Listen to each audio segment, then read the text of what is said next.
یہ آخر میں یہ کہ اسٹوڈنٹ ہے. جی السلام علیکم حضور. میرا نام ہبت الجمیل ہے. میں بھی جماعت ہمبرگ سے ہوں. میرا سوال ہے کہ تیسری جنگ عظیم میں جو تباہی آئے گی تو الحمدللہ احمدی ہر ملک میں الحمدللہ پھیل تباہی رہے آئے گی. ہیں. نہیں احمدی ہر ملک میں پھیل رہے ہیں اس کے لیے الحمدللہ. تو وہ کس طرح انوالو ہوں گے اس طرح کی تباہی میں اگر پوری دنیا میں جنگ عظیم؟ ہیں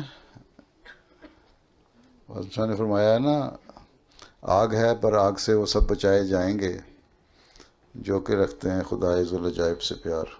تو اللہ تعالیٰ سے پیار کرو تو بچ جاؤ گے. ٹھیک ہے. باقی مرنا جینا تو ہر ایک کے ساتھ ہے نا. سزا اسلام میں جہاں وسلم کے زمانے میں کوئی زلزلوں کا عذاب آیا, کوئی طوفانوں کا عذاب آیا, کوئی پانی کا عذاب آیا, کوئی ہوا کا عذاب آیا, نہیں نہ آئے. سارے عذاب جتنا ذکر ہے کوئی نہ آیا ان میں سے. تو وسلم کے زمانے میں دشمنوں کے لیے کوئی عذاب نہیں تھا نا. کون سا عذاب تھا؟ وہ جنگوں کا عذاب تھا. ٹھیک ہے. جنگوں کے ذریعے سے دشمنوں کو مارا کیونکہ جنگیں ہی ان پہ سہیڑی گئی تھیں. ٹھیک ہے. لیکن ان جنگوں میں کیا مسلمان شہید نہیں ہوئے؟ خود حضرت صلی اللہ علیہ وسلم خود کے دانت شہید نہیں ہوا اور زخم نہیں ہوئے. اتنی حد تک آپ زخمی ہو گئے کہ عہد کی جنگ میں گر پڑے زمین پہ اور کافروں نے سمجھا کہ نعوذ باللہ آپ فوت ہو گئے ہیں.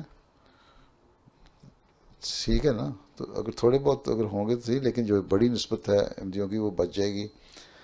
اور اسے تعاون کی عذاب آیا. نے فرمایا جو نیک آدمی ہے جو میری تعلیم پہ پوری طرح عمل کر رہے ہیں وہ تعاون سے بچ جائیں گے, اور وہ بچ گئے سارے. تو اسی طرح